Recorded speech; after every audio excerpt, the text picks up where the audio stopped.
മകളെ വിവാഹം കഴിച്ചിരിക്കുന്ന ഒരു നായരാണ്. അക്ഷകലാകാരനാണ്. മദ്യം പച്ചവെള്ളമാക്കാം, നിലവിളക്കിൽ തിരിച്ചു പറ്റുമോ പച്ചവെള്ളം മദ്യമാക്കാൻ പറ്റും. പണ്ട് പഠിക്കാൻ പോയിട്ടുണ്ടായിരുന്നു, പക്ഷെ നമുക്ക് പോകില്ല. കാരണം സാമ്പത്തികം ഭയങ്കര. ആഗ്രഹമില്ലാത്തവന് ഒരു ബുദ്ധിമുട്ടുമില്ല. ഭ്രാന്തില്ലാത്ത എന്നെ ഭ്രാന്താശുപത്രി കൊണ്ടിട്ട ആൾക്കാരാണ്. അങ്ങനെയുള്ള ദൈവത്തിനെ ഊഹിച്ചിട്ട് എന്താ കാര്യം? അത് വായന എന്നെ അവിടെ കൊണ്ടെത്തിച്ചതാണ്.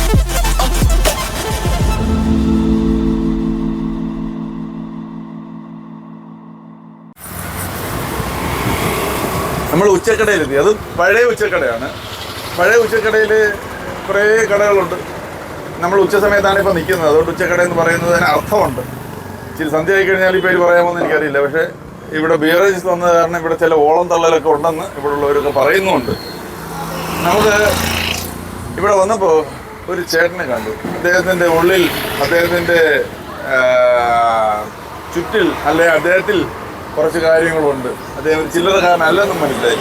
അതുകൊണ്ട് അദ്ദേഹവുമായിട്ട് സംസാരിച്ച് നമുക്ക് കുറച്ച് വിവരങ്ങൾ അറിയാം. അതിനോടൊപ്പം തന്നെ ഇവിടെ ഒരു റോട്ടറി ക്ലബ്ബ്, ഇവിടെ കാരോടുള്ള റോട്ടറി ക്ലബ്ബുകാർ അവരൊരു അന്നം പുണ്യം പദ്ധതി നടത്തുന്നുണ്ട്. ഇവിടെ ഒരു 10 പേർക്കുള്ള ഊണ് ഉച്ചയ്ക്ക് എന്നും ഇവിടെ എത്തിച്ച് വെച്ചേക്കും. ഭക്ഷണം വിശപ്പ് രഹിതർക്ക്, വിശക്കുന്ന അശരണരായവർക്ക് അവരുടെ വിശപ്പ് രഹിതമായി മാറ്റുക എന്നുള്ള ഉദ്ദേശത്തിൽ ഒരു 10 പൊതി എല്ലാ ദിവസവും ഇവിടെ വച്ചേക്കും. അത് വിശപ്പുള്ളവർ എടുത്തുകൊണ്ട് പോയി കഴിക്കും. ആരും ചോദിക്കുകയില്ല, പറയുകയില്ല. അങ്ങനെ ഒരു നല്ല പുണ്യ പദ്ധതി റോട്ടറി ക്ലബ്ബ് നടത്തുന്നുണ്ട്. ആ കാര്യം കൂടെ ഒന്ന് അറിയിക്കല്ലോ. ചേട്ടാ നമസ്കാരം. ഞാൻ എൻ്റെ പേര് രഞ്ജിത്ത് മുൻഷി. ഞാൻ ഒരു യൂട്യൂബ് ചാനലുണ്ട്. അപ്പോൾ ചേട്ടൻ്റെ പേരെന്താ? ജോയ്. ഇവിടെ ഉച്ചക്കട സ്വദേശിയാണ്. അയനമൂട്. ഇവിടെ ജനിച്ചു വളർന്ന ആളാണ്. എന്താണ് ഉച്ചക്കട എന്ന പേര് വന്നത്? എങ്ങനെയാണെന്ന് വല്ല ധാരണ ഉണ്ടോ? നേരത്തെ ഇവിടെ ചന്ത കൂടുന്നത് ഉച്ച സമയം വരവുണ്ട്. അതുകൊണ്ടാണ് ഉച്ചക്കട എന്ന് വന്നതായിരിക്കാം. അത് പഴയ ഉച്ചക്കട. അത് കഴിഞ്ഞിട്ട് നേരത്തെ ഇവിടെ ഉണ്ടായിരുന്ന കടയാണ്. പിന്നെ അങ്ങോട്ട് പോയപ്പോൾ അത് ഉച്ചക്കടയായി. പഴയ ഉച്ചക്കടയായി പോയി. പക്ഷേ അത്ര പഴയതല്ല. ഇവിടെ എല്ലാവരും പുതിയ കടകളുണ്ട്. അല്ലേ? അപ്പുറത്തൊരു ഹോട്ടലൊക്കെ ഉണ്ട്. ഒരു നാണിയമ്മ നിൽക്കുന്നതാണ്.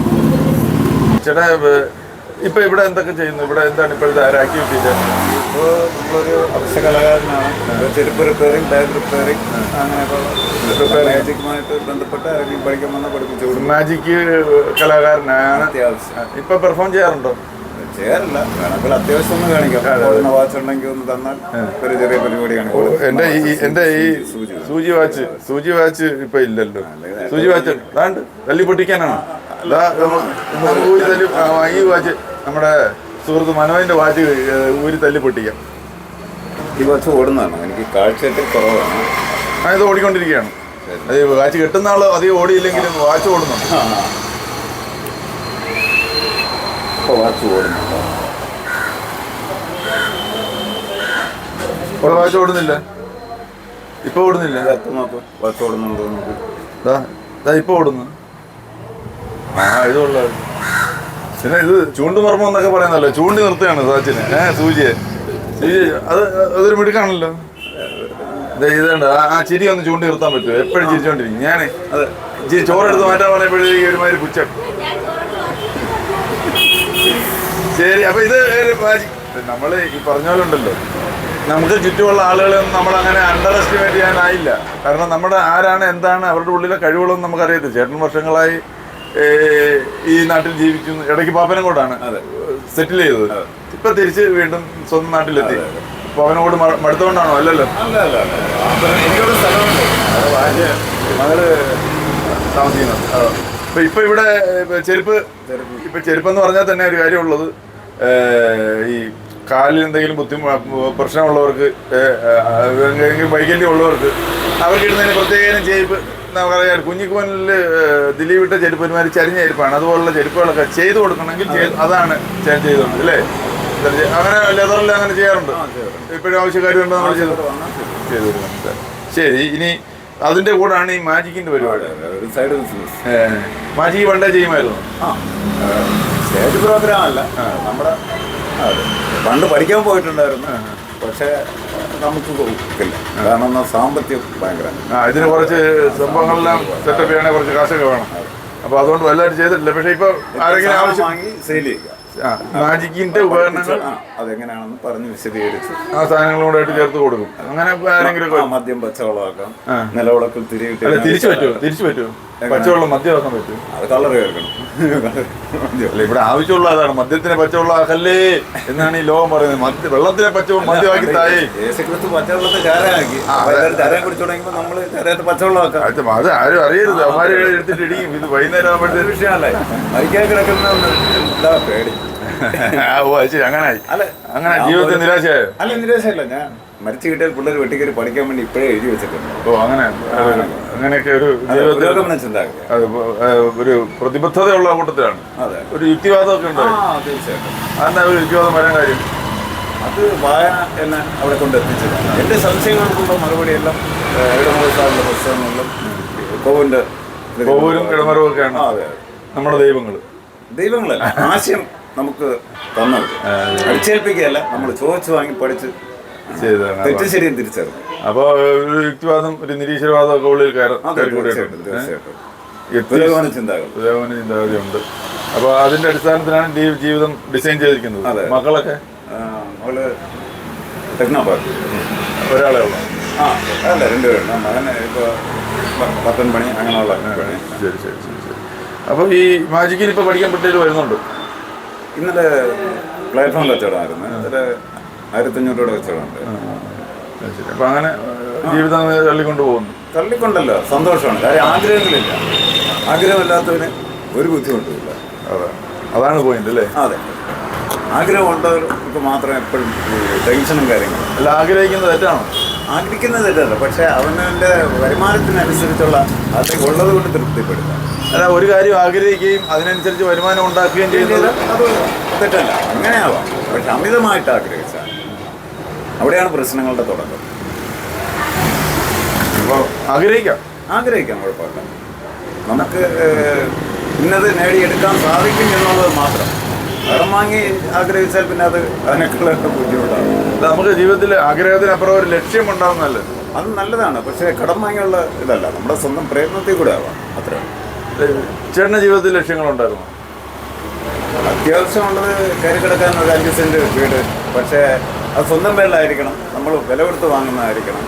പിന്നെ ഷീറ്റിട്ട വീടായിരിക്കണം. കാരണം ഓല കെട്ട് അതൊരു ബുദ്ധിമുട്ട്, ഓടായാലും ബുദ്ധിമുട്ടാണ്. അപ്പോൾ ഇങ്ങനെ ആകുമ്പോൾ കുഴപ്പമില്ല. അതായിരുന്നു എൻ്റെ ഇത്. വീട്ടിലെ എല്ലാ സൗകര്യങ്ങളും വേണം, അത്യാവശ്യമുള്ള വെള്ള സൗകര്യം, കറണ്ട് സൗകര്യം, വഴി സൗകര്യം, അതെല്ലാം സമ്പാദിച്ചു. മക്കള് ആയി, ജോലിയൊക്കെ ആയി, ജീവിക്കുന്നു. മകളെ വിവാഹം കഴിച്ചിരിക്കുന്ന ഒരു നായരാണ്. എടുത്തു പറയുന്നതെന്ന് പറഞ്ഞാൽ ഈ ജാതി ഒന്നും നമുക്ക് വിഷയമല്ല എന്നുള്ള രീതി. അപ്പോൾ അങ്ങനെ അവർ ജീവിക്കുന്നു. അതുകൊണ്ട് ഹാപ്പി. ജീവിതത്തിൽ സന്തോഷമില്ല, ദുഃഖം തോന്നിയിട്ടേ ഇല്ല? ഇല്ല, ഒരിക്കലും ഇല്ല. ഒരു നിരാശയില്ല. കാരണം ഭൂമി എന്ന് പറയുമ്പോൾ അത് മാറ്റങ്ങൾക്ക് എപ്പോഴും അടിമപ്പെടും. മാറ്റമാണ് മനുഷ്യൻ ആഗ്രഹിക്കുന്നത്. കാരണം പണ്ട് ദൈവങ്ങൾ എല്ലാം സൃഷ്ടിച്ചപ്പോഴും മനുഷ്യന് ഉപകാരപ്പെടുന്ന ഒന്നും ഉണ്ടാകില്ല. ഉടുതുണി പോലും ഇന്ന് ദൈവത്തിനെ വേണമെങ്കിൽ പൂട്ടി അതിന് കാവലായിരുന്നു. ഓരോ അമ്പലങ്ങളിലും ദൈവത്തിനെ പൂട്ടി കാവല് വെച്ച് അവിടെ ക്യാമറ പോലും ദൈവത്തെ അടിച്ചുമാറ്റി കൊണ്ടുപോകാതിരിക്കാം. അങ്ങനെയുള്ള ദൈവത്തിനെ ഊഹിച്ചിട്ട് എന്താ കാര്യം? അല്ല, എൻ്റെ ചില സംശയങ്ങളാണ്. അതെ, ആയിക്കോട്ടെ. അല്ല, ഈ ഇങ്ങനെ സന്തോഷമുള്ള മനുഷ്യനായതുകൊണ്ടാണ്, ആയിരിക്കുമെന്ന് മാതാപിതാക്കൾ കരുതിയിട്ടാണ് ജോയി എന്ന് അന്നേ പേരിട്ടത്. അത് അവർക്ക് അച്ഛനും അമ്മയും അന്ന് നമ്മൾ അടിച്ചേൽപ്പിക്കുന്നതാണ് പേര് എന്നുള്ള ഒരു സാധനം. അത് നമ്മൾ കൊണ്ടു കിടക്കും മരണം. അല്ലാതെ ജോയി എന്നുള്ള പേരാണ്. സന്തോഷമാണ്. സന്തോഷം നമ്മുടെ ലൈഫിലും ഉണ്ട്. അതെ. ജോയി അല്ലാതെ എൻജോയ്മെന്റ് ഉണ്ട്. പിന്നെ എൻജോയ്മെന്റ് ഉണ്ട്. ആവശ്യം പോലെ ഉണ്ട്. ആവശ്യം പോലെ അല്ല, അത്യാവശ്യത്തിന്. എന്തൊക്കെ എൻജോയ്മെന്റ് പുറത്തു പറയാൻ കൊള്ളാന്ന്? ഇല്ല. അല്ല, ശ്രീകൃഷ്ണനല്ല, അല്ലാതെ മദ്യം അത്യാവശ്യം കഴിക്കും. പിന്നെ ബീഡി നമ്മുടെ ഒരു വീക്ക്നെസ്. ഇത് രണ്ടും നല്ലതല്ല എന്നുള്ളവരും അറിയാം. പക്ഷെ ഇനി മരിക്കാൻ കിടക്കുന്ന നമ്മളത് ഒഴിവാക്കിയിട്ട് അതിൽ സന്തോഷം കിട്ടുകയാണെങ്കിൽ അതല്ലേ നല്ലത്. കഞ്ചാവ് ബാക്കി ഇതൊന്നും അല്ല. മറ്റു എൻജോയ്മെന്റ് ഒന്നും ഇല്ല. തൽക്കാലം ആ രണ്ട് എൻജോയ്മെന്റ് ഞങ്ങൾ സഹിച്ചു, ക്ഷമിച്ചു. കൂടുതൽ എൻജോയ്മെന്റിലോട്ട് പോയി. പക്ഷെ ഒരു കലാപരമായ ഒരു മാജിക്ക് പോലുള്ള കഴിവ്, പിന്നെ ഒരു ക്രിയേറ്റിവിറ്റി, ഒരു സ്കില്ല്, ലെതർ വർക്ക്സ് അറിയാമെന്നുള്ളൊരു സ്കില്ല്, പിന്നെ ജീവിതത്തിനോടുള്ള പ്രത്യേക കാഴ്ചപ്പാട്, ഇതൊക്കെ ജോയി ചേട്ടനെ ഒരു വ്യത്യസ്തനായ മനുഷ്യനാക്കുന്നു. ആരോഗ്യമൊക്കെ പോക്കെയാണ്. വലിയ കുഴപ്പമില്ല. വലിയ കുഴപ്പമില്ലെന്നേ ഉള്ളൂ, എന്തോ ചെറിയ കുഴപ്പമുണ്ട്. കാഴ്ച പ്രശ്നമാണ്. കാഴ്ച ഇപ്പൊ നമുക്ക് തന്നെ കാഴ്ചയില്ല. അല്ല, പറയത്തൊക്കെ ഇങ്ങനെ മറ്റ് ശരീരത്തിന്റെ ഉൾഭാഗത്തുള്ള പ്രശ്നങ്ങളൊന്നും ഉൾഭാഗത്തുള്ള ആന്തരിക ഭാഗങ്ങളൊന്നും കുഴപ്പമില്ല. കുഴപ്പമൊന്നുമില്ല. കരളൊക്കെ അവിടെ തന്നെ ഉണ്ട്. ഉണ്ട്. ഭ്രാന്തില്ലാത്ത എന്നെ ഭ്രാന്താശുപത്രി കൊണ്ടിട്ട ആൾക്കാരാണ്. അങ്ങനെയൊക്കെ ഉണ്ട്. അങ്ങനെയൊക്കെ ഉണ്ടാവും. ഇത് അവസാനം കാര്യങ്ങളെല്ലാം സംസാരിച്ചിട്ട് അവസാനം ശങ്കരാണ്ടി പറയുന്ന പോലെ ഈ രേഖ എന്റെ കയ്യിൽ ഉണ്ടെന്ന് പറയുമോ എന്നുള്ളൊരു സംശയത്തിലാണ് ഇപ്പൊ നിൽക്കുന്നത്. കൈരേഖ നോക്കും. പിന്നെ എന്നാ നോക്കും.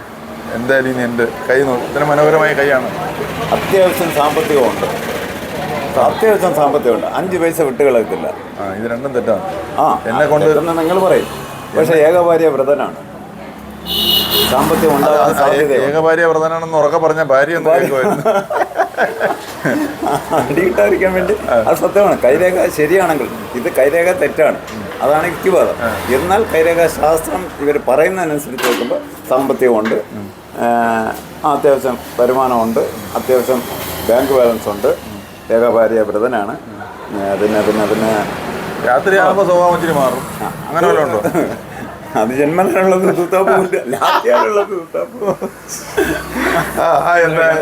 എന്തായാലും കൊള്ളാം.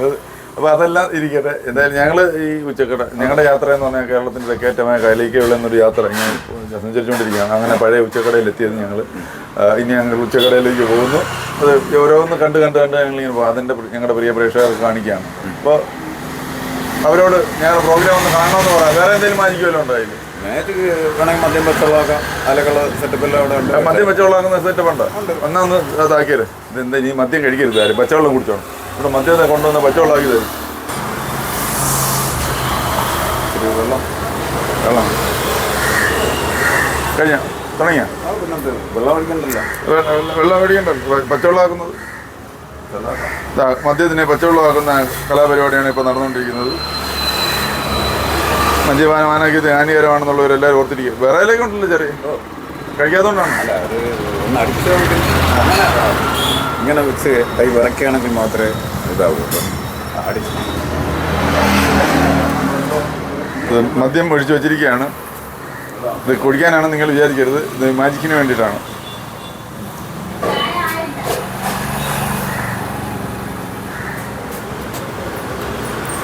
മദ്യത്തിനെ വെള്ളമാക്കാന്ന് പറഞ്ഞ് കുടിക്കാനുള്ള പരിപാടിയാണ് നമ്മുടെ മുമ്പിൽ വെച്ചെന്നൊരു സംശയം.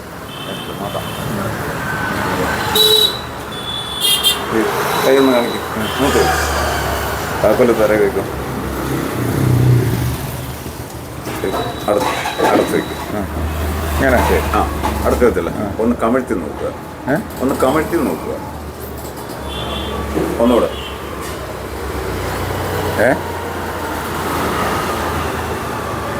അയ്യോ, എൻ്റെ മദ്യോ, എനിക്ക് കഴിക്കാനുള്ള മദ്യോ, എൻ്റെ മദ്യം വെള്ളമായി. അയ്യോ, ഇതെന്ത് പറ്റി? കൈ കുഴപ്പമൊന്നുമില്ല. ഒന്ന് കമത്തിയപ്പോഴത്തേ മദ്യം വെള്ളമായി പോയി. ഇത് ആരും അറിയരുത് കേട്ടോ. അമ്മേ, അത് കൊള്ളാം ചേട്ടാ. അപ്പം എത്രയും നഷ്ടപ്പെട്ട മദ്യം പോയി, ചീറ്റിപ്പോയി. അപ്പോൾ ചേട്ടാ സന്തോഷം. ജോയ് അതന്നെ, ജോയ് എൻജോയ്. സന്തോഷം. നമുക്ക് കാണാൻ പറ്റി. ഞങ്ങൾ കുറച്ച് സമയം ചെലവഴിച്ച് ഈ അനുഭവങ്ങൾ ഞാൻ യാത്രയിൽ കൂടെ കാണുന്നത് കാഴ്ചകളല്ല, അനുഭവങ്ങളാണ്. ഈ അനുഭവങ്ങൾ എന്നെ മുന്നോട്ട് നയിക്കുന്നു. നമുക്ക് നാളെ കാണാം. ഇത് കണ്ടുകൊണ്ടിരിക്കുന്ന നിങ്ങൾ എല്ലാവരും ഇത് സപ്പോർട്ട് ചെയ്ത് മറ്റുള്ളവരിലേക്ക് എത്തിക്കാൻ ശ്രമിക്കണം. സബ്സ്ക്രൈബ് ചെയ്യണം. ചേട്ടാ, നമ്മുടെ പരിപാടി ഒന്ന് കാണണമെന്ന് എല്ലാവരും കാണണമെന്ന് പറഞ്ഞേരെ. രഞ്ജിത് സാറിൻ്റെ ഈ പ്രോഗ്രാം എല്ലാവരും കണ്ട് എല്ലാവർക്കും സബ്സ്ക്രൈബ് ചെയ്താൽ നമുക്ക് അരി വാങ്ങിക്കാം. ഇല്ലെങ്കിൽ നമ്മളിവിടെ ഇതുപോലെ ഞാൻ അലഞ്ഞിരിഞ്ഞ് നടക്കും. അത് കാണാനാണ് നിങ്ങൾക്ക് താല്പര്യം. അങ്ങനെ ചെയ്യും അല്ലേ? ശരി, ഓക്കെ.